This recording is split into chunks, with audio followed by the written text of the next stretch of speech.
nosso canal no YouTube Unidade de Saúde. Gostaria que se apresentasse nesse momento. Muito obrigado, eu sou Carlos Miranda, sou docente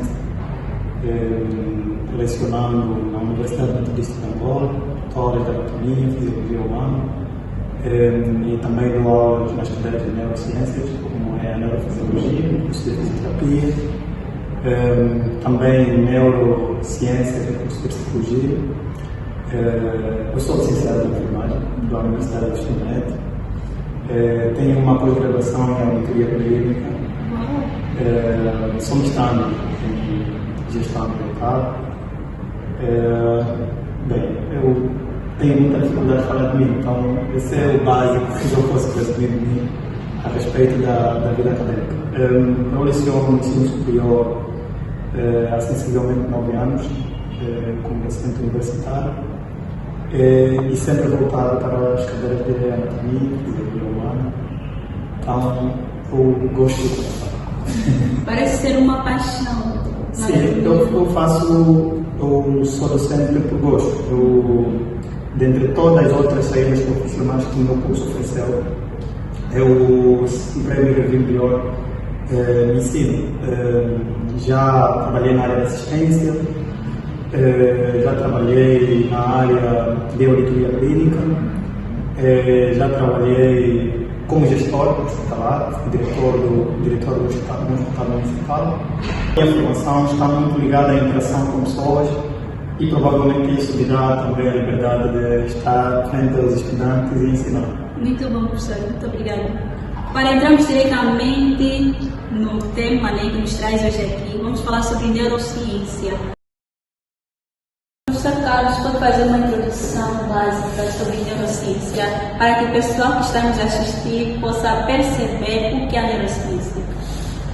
Bem, o corpo humano está dividido por diversas partes, mas dentre eles também encontramos diversos órgãos, e esses órgãos formam aparelhos e sistemas que de forma interligada eles garantem o funcionamento do próprio corpo. E um desses sistemas é o sistema nervoso, que é o conjunto de estrutura que garante a coordenação e o funcionamento pleno do nosso organismo. Então, quando a gente fala de neurociências ou neurociência, nós estamos a falar ao ramo científico que estuda o sistema nervoso. Quer dizer que a parte científica que dedica o tempo para estudar o sistema nervoso, então denominado de neurociência. A neurociência, ela agrupa um conjunto de elementos que podem ser estudados, ou de várias formas que podem ser estudados. A neurociência ela pode ser estudada do ponto de vista estrutural. Quando estamos a falar do ponto de vista estrutural, nos referimos à questão da neuroanatomia. Também nós podemos estudar a neurociência estudando as suas funções, estudando as funções do sistema nervoso, e estaremos diante da neurofisiologia, bem como existem outros ramos da neurociência, como a neuropsicologia. E hoje há um vasto ramo que vai integrando a neurociência, como é o caso do neuromarketing, que hoje o comportamento humano, do ponto de vista de compra e venda, ela também já é estudada, e para quem dedica ao marketing, à publicidade, é necessário que compreenda o funcionamento do corpo humano e, essencialmente, compreenda as motivações que levam a compra ou não de um determinado produto. Daí que estudar as emoções e o comportamento do ser humano ajuda, então, para quem faz marketing, ou tanto ele marketing político, marketing comercial, tantas outras áreas do marketing que hoje sentem a necessidade de estudar as neurociências. Então, neurociência é, na verdade, em resumo, a parte da ciência que se dedica ao estudo do sistema nervoso. Então, qual seria a importância de estudarmos neurociência? Como acabamos de ver que o corpo humano ele está constituído de diversos órgãos. Quem faz, por exemplo, ciência da saúde tem a obrigação de conhecer todos os sistemas corpo, todos os órgãos. Daí que a neurociência ela tem aplicação na área clínica, na área de saúde. Então, uma das importâncias para os profissionais de saúde compreender o comportamento humano. O comportamento humano não deriva do nada, não vem do nada. Há um conjunto de elementos ou processos cognitivos e outros que decorrem para que hajam emoções. Daí que compreender o sistema nervoso nos levaria a compreender o ser humano. Além disso, as neuropsicologia, por exemplo, eles compreendem entre a estrutura, o funcionamento e a manifestação da neurociência, ou seja, o comportamento humano ela deriva de estruturas corporais. Estamos a falar das estruturas do sistema nervoso. Então é essencial para quem se dedica ao estudo do corpo humano compreender. Quem lida com a vida humana deve compreender o sistema nervoso. E, acima de tudo, como disse hoje, é o ramo do marketing faz bom proveito e, se calhar, os melhores proveitos que se tem com as neurociências. É que eles tentam procurar uma forma para dominar, não é? Não é apenas o domínio. É que quem quer lidar com o ser humano, e mesmo nas relações humanas, assim, pessoais ou interpessoais, exige que cada um de nós compreenda de como o outro reage. E hoje o mercado exige isso, exige que quem vende deve compreender de como o cliente reage. Só para ter ideia mínima, até o detalhe de cor de uma embalagem, ela gera reações no sistema nervoso. A qualidade de som, por exemplo, de uma loja, a luz de uma loja, a expressão facial do indivíduo que vende, tudo isso gera alguma emoção no cliente. E é fundamental que quem lida com o negócio compreenda que as pessoas compram mais por emoção do que com a razão. Então, compreender isso faria as pessoas que lidam com o negócio terem algum conhecimento, e eu não digo bem domínio, porque domínio estaríamos, se calhar, olhar pelo lado negativo da venda, mas estariam mais à vontade e conheceriam melhor os seus clientes e se calhar teriam mais renda para aquilo que desejam. Mas também, por exemplo, no marketing político, hoje o tom de voz, o semblante, os movimentos corporais são indicadores de comportamentos cognitivos ou de processamentos cognitivos. Eu, se vou, por exemplo, a convencer alguém que faça parte, por exemplo, do meu movimento político, eu devo usar a neurociência. Professor Carlos, falava sobre emoção e razão. Entre a emoção e o raciocínio, realmente, por que a emoção é muito mais ativa? Bem, o sistema nervoso ele está dividido em sistema nervoso central e sistema nervoso periférico. Do ponto de vista fisiológico, nós vamos encontrar o sistema nervoso somático e o sistema nervoso autônomo. É fundamental percebermos que existe uma parte do sistema nervoso que cuida das nossas emoções, que é o sistema límbico. O sistema límbico é um conjunto de estruturas, algumas que nós encontramos no córtex e outras abaixo do córtex, que são denominadas de estruturas corticais e subcorticais. Essas estruturas corticais e subcorticais que lidam com a nossa emoção, eles são mais desenvolvidos em relação à parte racional. Ou seja, o ser humano foi preparado para lidar com a defesa própria. A defesa, a emoção, a reação diante das situações é o nosso lado que mais desenvolve. E o sistema límbico, ele controla a nossa memória, controla a nossa razão, controla as nossas emoções, controla a nossa linguagem. Então, é a parte que mais se desenvolve no sistema nervoso. Logo, isso justifica de que o ser humano tenha mais atitudes do ponto de vista emocionais do que racionais.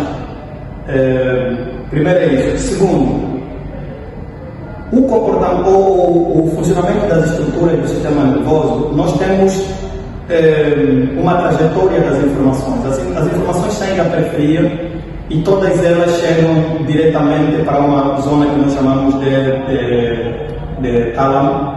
O tálamo é a estrutura central do controle da parte inconsciente e é aonde ocorre o primeiro processamento. Só depois de sair da região talâmica é que essas informações chegam no córtex cerebral, e é no córtex cerebral onde está a razão. E o tálamo tem uma capacidade de controlar todas as outras funções racionais, ou seja, para que uma informação chegue à razão, antes ela passa pelo nosso inconsciente. Quer dizer que o próprio tálamo é o coordenador do funcionamento da parte racional. Então está em condições de inibir as funções racionais. Logo, também isso justificará porque que aparentemente as funções irracionais ou emocionais estarão mais expressas em relação às ações racionais. Na verdade, quando uma pessoa está apaixonada, o que acontece? Aplicando a neurociência, como explicar esse conjunto de eventos que geralmente não são racionais, né? Que a pessoa começa a apresentar tudo por emoção. A paixão é real ou simplesmente algo emotivo, emocional que a gente apresenta? Os sentimentos são emocionais. A parte sentimental, o amor, ela tem algum pendor maioritariamente emocional. Mas, por serem seres racionais, eles podem ser controlados. E é aí onde vem a razão. Para que a razão, como o nosso regulador de trânsito, sempre que sentir que a emoção tende a tomar conta de nós, a razão serve para regular as ações emocionais. Então, os sentimentos como amor, ódio, a defesa, luta, a fuga, eles estão ligados ao nosso sistema nervoso simpático e é autônomo. Por serem funções autônomas, elas são pouco racionais. Elas são mais controladas pelas estruturas subcorticais do que as estruturas corticais, porque o lado racional que nós temos é o córtex cerebral. E, como disse inicialmente, que as estruturas subcorticais, a maior parte delas controlam as ações corticais. Daí que o sentimento amoroso, como disse, é uma ação emocional, é uma ação do sistema ou da parte subcortical, mas que, por termos a razão, ela pode ser regulada, pode ser controlada, mas isso também vai responder porque as pessoas agem da forma como agem diante das situações sentimentais. Por isso é que, diante dos crimes passionais, por exemplo, deve-se analisar o estado emocional da pessoa antes dos criminalistas agirem, para compreender, por exemplo, que equilíbrio emocional tem essa pessoa diante dos sentimentos que ela apresenta. Porque quando as estruturas subcorticais estão imperativas, elas inibem excessivamente o córtex cerebral, que é a razão. Daí que justifica a forma como a maior parte das pessoas agem diante de traição, diante de desilusões, ou mesmo quando dizem que ela ama e defende o amor até o limite. Eu tenho dito nas aulas de que uma mãe teria pouca probabilidade de salvar um filho eletrocutado. Provavelmente morreriam as duas. Porque, diante de uma situação emocional, a mãe tem pouca probabilidade de agir com a razão. provavelmente ela nem se lembraria de um quadro elétrico para ir desligar, nem pensaria no objeto. Ao contrário, ela ia diretamente segurar o filho para E se fosse um pai? E aqui as neurociências respondem, por exemplo, diante das situações emocionais, a diferença da reação de homens em relação às mulheres. Diante das situações emocionais, as mulheres vivem as emoções diferentes em relação aos homens.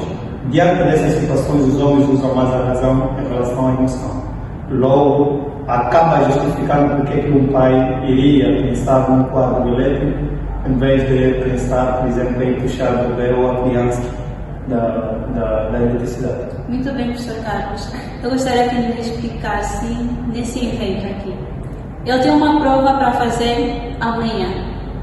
Nesse caso, eu vou estudar tanto hoje, mas o meu cérebro acaba vacilando no momento que eu estiver a fazer a prova, porque eu acabo por esquecer tudo que eu estudei na última da aula. Como explicar isso? Bem, é preciso olhar para o estudo não no sentido de decorar. Primeiro, decorar não é de todo mal, porque a aprendizagem ela depende da capacidade de retenção daquilo que nós estudamos. Mas essa retenção deve ser mecânica. Um dos elementos que eu aconselho às pessoas é não mecanizarem o estudo. Quando nós mecanizamos o que a gente estuda, a probabilidade de deslize acaba sendo grande, porque basta perder uma parte, basta apagar uma parte, que a sequência acaba sendo distorcida. Porque as coisas mecanizadas, elas seguem um ciclo. Se eu passar o A, eu tenho pouca probabilidade de se lembrar do B, porque eu decorei que tem A, depois tem B, depois tem C, depois é a sequência que eu construí. O que eu aconselho para as pessoas quando tiverem a estudar é conhecerem, em vez de decorar. Decorar é uma coisa, conhecer é outra. Eu posso decorar e não conhecer. E posso fazer uma prova com que eu decorei, mas depois a prova tudo apaga, porque eu não conheci. Eu apenas decorei, usei esse mecanismo para facilitar, por exemplo, resolver um problema imediato. Ou seja, decorar é um instrumento que serve para conhecer, mas tem pessoas que usam o contrário. Usam o decorar na tendência de quererem substituir com conhecer. Então eu preciso que as pessoas primeiro conheçam, ou seja, usem o decorar para conhecer, porque a memória, os instrumentos mecanizados têm pouco tempo na memória. A construção de conhecimento tem durabilidade na memória, e nós só construímos conhecimento quando a gente conhece as coisas. Quando, por exemplo, eu olho para essa estrutura e eu digo para alguém, olha, isso é sério. Pronto, ele decorou que isso é sério. Pronto, está gravado. Mas ele precisa conhecer isso. O mecanismo para que essa informação seja duradoura, de que isso é cérebro, ele tem que conhecer de como está estruturado, como ele funciona e qual é a sua aplicabilidade. E o momento que nós chegamos na aplicabilidade é o momento que nós despertamos o interesse sobre o que a gente estudou. A maior parte das pessoas estuda sem interesse, não tem o desejo de estudar, tem o desejo de eliminar a disciplina. Nós estudamos para aquele momento. Então vai decorar essa informação. E que não é correto. Não é correto. Agora, a questão de chegar na prova e esqueceu tudo também é questão do controle emocional. Nós vamos para determinados desafios, para a prova. Eu disse há um bocadinho que nós temos o córtex cerebral. A nível do córtex cerebral, a parte superior do cérebro, nós temos uma lâmina onde encontramos os corpos celulares dos neurônios na parte externa. E é aqui onde está a consciência, é onde está a razão, no córtex cerebral. A nível de encéfalo, nós encontramos a parte inconsciente. E é onde está a emoção, a parte da emoção está aqui. E quem controla o funcionamento da parte racional, da parte consciente, é a parte inconsciente. Você foi para a prova, decorou ou tem a memória das informações consciente. Só que quando a emoção toma conta, ele começa a inibir a parte consciente, a parte da razão, onde está a informação que você precisa usar para a prova. Se a emoção tomar conta, a razão reduz. A capacidade de raciocinar vai ser inferior à que você tinha em casa quando estava estudando. Se começar a vir aquela informação que eu já tive, então quer dizer que simplesmente está bloqueada. Sim. Então essa informação depois pode novamente voltar. Vai voltar, vamos terminar a prova. Depois da emoção está reduzida, o sistema nervoso parasimpático começa a tomar conta já das suas ações, porque o simpático estava hiperativo e inibia algumas funções corticais. Aqui começas a ter novamente a ativação do sistema nervoso parasimpático, começa a haver tranquilidade e começas novamente a raciocinar daquilo que você sabia. E é aquilo que o aluno diz assim: esse professor parece ser bruxo. Eu sabia tudo, mas cheguei na prova e acabei esquecendo. Mas continuar falando sobre a depressão. Quando o indivíduo está ansioso, é o seu cérebro falando ou está em modo de alarme? bem, primeiro vamos separar duas coisas, a ansiedade e a depressão. Não sei se queria me colocar na vertente de depressão ou na vertente de ansiedade, da depressão. Ansiedade ou depressão. Pronto, vamos falar primeiro da depressão. Nosso cérebro ele funciona com alguns sinalizadores, que são moléculas biológicas que recebem o nome de neurotransmissores. No funcionamento do sistema nervoso, os mensageiros químicos, que são neurotransmissores, são moléculas que transportam as informações de uma parte para a outra. Dentre essas moléculas, algumas são proteínas, e que são consideradas então como sendo proteínas mensageiras, que têm a missão de transportar as informações de um lado para o outro. No caso, existem neurotransmissores agrupados por funções, e temos alguns neurotransmissores que são inibitores, outros são ativadores, e para os neurotransmissores nós temos uma classe de neurotransmissores que a função dele praticamente é produzir bem-estar. Estamos a falar concretamente da serotonina, da dopamina, que são também chamados vulgarmente por hormônios da felicidade, ou neurotransmissores da felicidade. Esses neurotransmissores,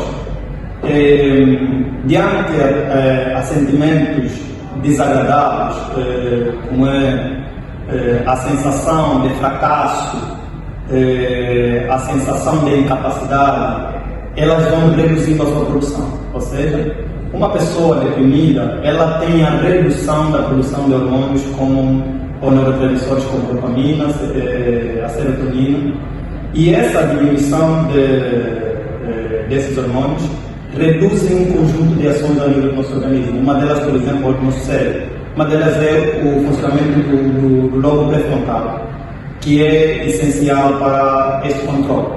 Mas, em contrapartida, essa diminuição causa uma hiperatividade numa determinada área, que são as estruturas chamadas de amígdalas. As amígdalas ficam hiperativas e essa hiperatividade aumenta a sensação de medo, a sensação de incapacidade. Quer dizer que quanto mais potencialidades tiver as nossas amígdalas cerebrais, maior será a incapacidade ou a autoincapacidade, porque são as nossas amígdalas que controlam o nosso medo. Ou seja, a sensação de medo ela é maior na medida em que as amígdalas aumentam a sua atividade. Quanto mais ativas ou funcionais tiverem as amígdalas, mais nós temos medo. Por exemplo, existem estudos que demonstram. Como no caso do Gaito, nós estudamos o livro de Gaito, vamos ver que o funcionamento das amígdalas, testadas, por exemplo, em determinados animais, a redução do funcionamento das amígdalas, houve comportamentos de animais que reduziram o seu medo diante das situações de perigo, diante das situações que geralmente causavam algum medo para esses seres. Então isso demonstra claramente que diante da situação de depressão há então uma redução ou hiperfunção das amígdalas. Mas em contrapartida queremos garantir que isso tem solução, não é? A depressão não precisa ser vista como algo crônico. Primeiro, há necessidade de intervenção de psicólogos para ajudarem a recuperar e treinar a pessoa diante das situações que esteja a causar a depressão, mas em contrapartida, em situações mais graves, já há necessidade de administração farmacológica. Esses fármacos, o que é que vão fazer? São fármacos que ajudam na produção, por exemplo, de serotonina e dopamina. Fármacos que têm a ação de produzir ou liberar dopamina e serotonina são eficazes no tratamento da depressão. Isso porque a serotonina e a dopamina, eles a nível das amígdalas reduzem a ação das amígdalas, assim então dando maior equilíbrio emocional para o paciente. Esses são os hormônios da felicidade. São os hormônios da felicidade. Esse caso eu acabo aqui por perceber que a depressão não é frescura. Não. É um sinal de alerta que alguma coisa não vai bem no nosso organismo. E as ações repetidas ou episódios repetidos de depressão, eles podem ter impacto físico no cérebro, não só questão química que nós acabamos de falar. Eles podem causar desconexões de neurônios, podem retirar algumas funções neuronais. Daí que, diante do tratamento farmacológico, nós acabamos tendo também um processo que se chama de processo de neuroplasticidade, que é a formação de novas conexões cerebrais para garantir melhor controle funcional tanto das amígdalas como do hipocampo, bem como do córtex pré-frontal, que é essencial para esse efeito. Muito bem, professor Carlos. Como é que indivíduos que diariamente fazem muitas tarefas, é possível eu estudar e ao mesmo tempo estou ouvindo música? Quanto mais ação, melhor para o cérebro, desde que as ações sejam organizadas. E a capacidade de ouvir música e fazer outras coisas pode ser treinada, ou alguns nascem inatamente preparados para isso. Mas o que acontece com o cérebro? Existem conexões que não estão funcionais nessa altura entre o cérebro e o meu. Por quê? Porque não estamos submetendo atividades para esses neurônios. Quer dizer que quanto mais atividades nós colocamos para o cérebro, novas conexões vão ser formadas. Logo, mais apto o cérebro fica para diversas situações. Quer dizer que fazer várias atividades torna o cérebro mais ágil, por causa das novas conexões que foram formadas. Vê que, não sei se lembra de um indivíduo que as pessoas pouco prestam atenção dele. Ele fazia um programa Hora Quente, como é que é o nome? Pedro Usage. As pessoas não prestam muita atenção e acham que tem excesso de loucura o Pedro Usage. Mas o Pedro Usage é um indivíduo que tem capacidade de fazer muitas coisas. E tens que sentar alguns instantes com aquele senhor para perceber o grau de funcionalidade do cérebro que aquele senhor tem. Ele, a parte daquele lado dele, o humorista, é um indivíduo com um intelecto muito vasto. Mas é porque ele aprendeu a fazer muitas coisas, faz piada, faz música, faz muitas coisas, toca piano, toca guitarra, canta. Tudo isso obrigou o cérebro dele a diversas condições. Agora, claro que a inteligência ela não é só dependente das ações que nós submetemos ao cérebro, ela também pode ser inata, pode ser adquirida. Existem fatores genéticos envolvidos na questão intelectual ou na questão de inteligência, mas ainda assim é possível pensar de que se submeter o teu cérebro a várias atividades, ele cria novas conexões. Mais do que atividades devem ser organizadas. Não posso quero ouvir música, quero assistir televisão, quero ler, quero lavar louça. Pronto, isso não organiza. O cérebro precisa de organização funcional. Muito bem. Professor Carlos, já estamos chegando na reta final da nossa entrevista. Quero aqui agradecer pelo tempo concedido e gostaria de me despedir e dar esse tempo ao professor para dar incentivo aos estudantes para estudarem neurociência. Bem, quem é o futuro profissional de saúde, ou já é profissional de saúde, e não está preocupado com o estudo da neurociência, será um mau profissional, ou é um mau profissional. Tanto é do ponto de vista de neuroanatomia, como do ponto de vista de neurofisiologia, assim como na vertente da neuropsicologia, ele é essencial para todo profissional, futuro profissional de saúde. Porque eu terei dificuldade de compreender as motivações dos pacientes se eu não compreender a neurociência. Terei dificuldade de compreender o que está a ocorrer no organismo, porque se nós olharmos para o sistema nervoso, ele é o comando do funcionamento de todo o corpo. Daí que, se você não controla o comando, qualquer canal passa na televisão. Então, é preciso controlar o comando. Assim como agradeço para mim, eu também agradeço ao convite para falar para a sua página. E eu espero que a tua página cresça. Sigam a página, porque tem conteúdos educativos. Eu já vi alguns vídeos seus. Lembro de um vídeo que fala das provas de anatomia com... Josefina. Josefina. Ela é moçambicana? Ela mesma é angolana. Ok. Então eu lembro dela, por causa disso, eu vi o vídeo que você fez com ela. E são vídeos muito educativos que ajudam no crescimento. Claro que não esgota aquilo que se pode ter dentro de uma sala de aula, mas podem despertar aquilo que nós já tivemos em sala de aula, aquilo que nós já ouvimos, já assistimos. Então os seus vídeos despertam também esse interesse. Também queria encorajá-lo, não desista, porque fazer conteúdos científicos é menos atrativo em relação a quem faz vídeos motivacionais, vídeos de conteúdos sociais.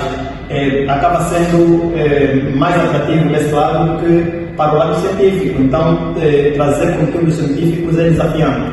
Mas isso bem aprimorado poderá trazer pessoas que estão interessadas em estudar, em conhecer. E pronto, desejo felicidade a toda a tua equipa de trabalho e a Tismel. E que pronto, estamos abertos para outras possibilidades de convite. Mais convites vão surgindo. Muito obrigado. Então, muito obrigado. Muito obrigado. E que desejo tudo de bom. Olá. E assim nos despedimos, mais um dia de entrevista. Você continua seguindo a Uniarte no YouTube e no TikTok. Nosso muito obrigado.